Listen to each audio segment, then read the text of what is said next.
I've had her for almost more than 7 years now. Her name is Bella, and back around 2010, that's probably when I had her. Well, during that time, I also had another dog. She was very, I don't know, she didn't really have any dogs, and then she got along with the other dog that I actually eventually gave away. My family and I went on break sometime in the winter, and we came back, and that was when we found another owner for that other dog. But then a few months later, she actually gave birth, and she had 4 puppies. And she gave birth to this little thing. So, I actually kept him out of the 4 because he was very special and different, and it kind of made me think that how was I actually going to take care of all 4 of them, because I ended up having to give away the other 3, and it actually broke my heart because, I grew really fond of them, and they were just like the cutest things ever. Today, I want to highlight the importance of neutering your pets.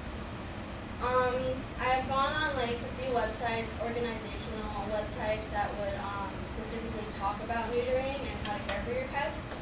And I'm pretty sure many of us are many of us really love pets, dogs and cats, and we love watching those videos of cats and dogs doing random things. I will be discussing the 3 main points of what is neutering, why is it important, and how does it affect us, the owners, and the people around us too. So the first question to everyone would be, what is neutering? Neutering is a type of sterilization that is done mainly on cats and dogs, and with the exception of rabbits too. Well, spaying and neutering are actually 2 different things. They're similar, but they're different for gender-wise. The term spaying is actually defined as ovariohysterectomy, which is for the female animal. And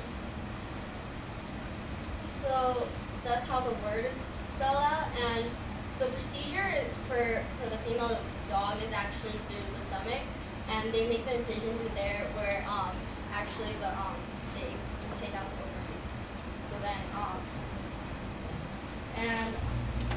so the term neutering is actually defined as castration for the male animal, and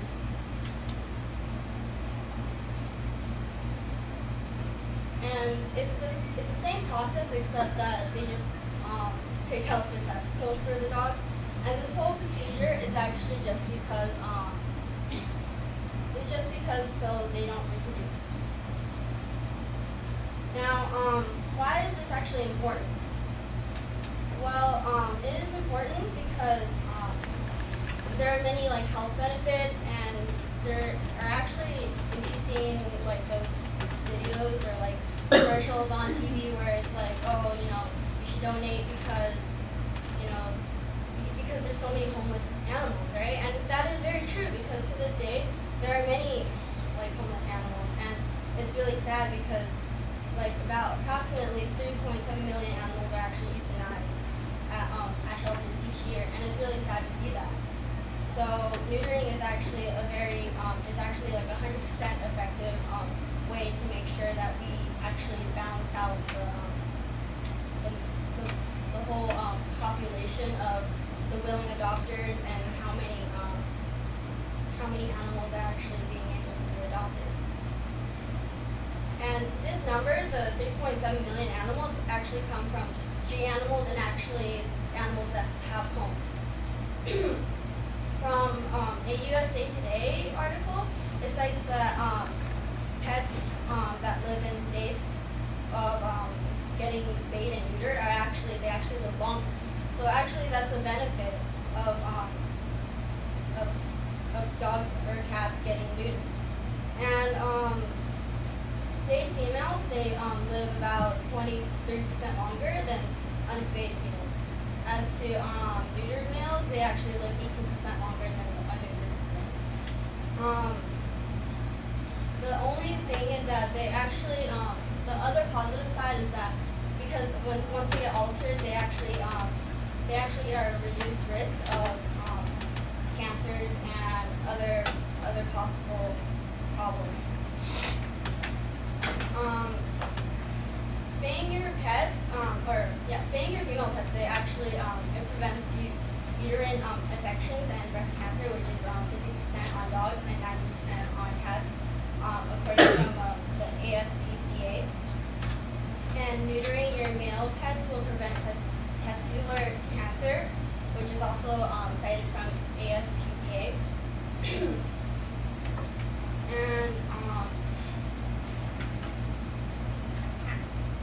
And lastly, with all these benefits, you're probably asking, what does it have to do with you? Well,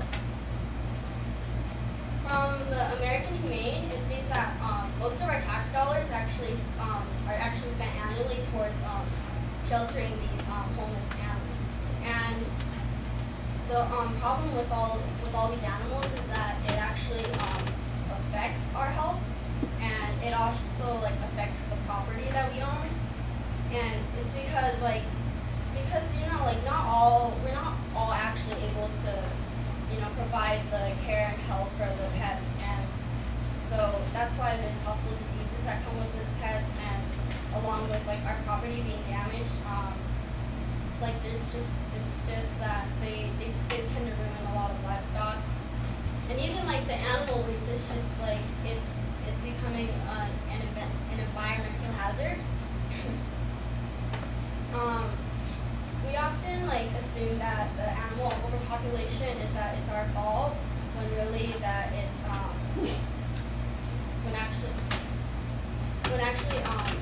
we have to be taking responsibility of actually all of them, even if we don't own one ourselves. And and today I basically have just gone over my 3 main points, which is what is neutering and why it's important and how does it affect us.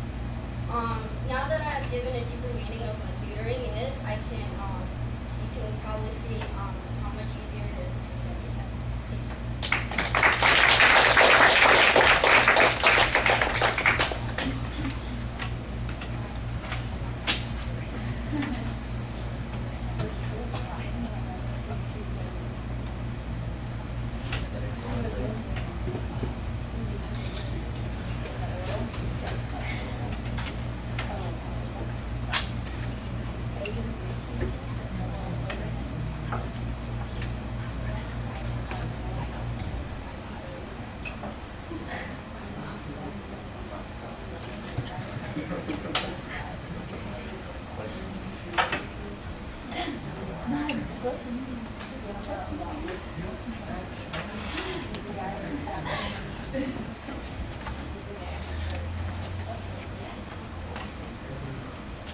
So, Marco, what did you think?